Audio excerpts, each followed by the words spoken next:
క్రీస్తునందున్న ప్రియులకు ప్రేమతో వందనాలు తెలియజేస్తున్నాను. ఈరోజు దేవుడు మనకు చేస్తున్న వాగ్దానం ఏమిటనగా యెషయా గ్రంథము 66వ అధ్యాయము 2వ వచనం.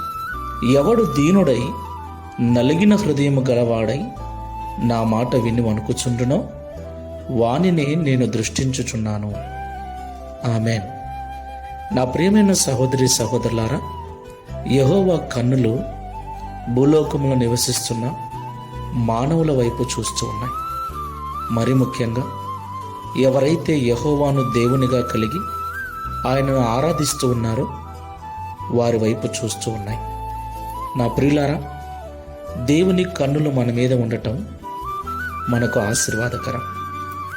అంటే మనం పడే బాధ, మనం పడే వేదన, మన నిందలు, మన అవమానములు, మన యొక్క స్థితిగతులన్నిటినీ కూడా ఆయన చూచుచున్నాడు అని అర్థం. దేవునికి మహిమ కలుగును గాక.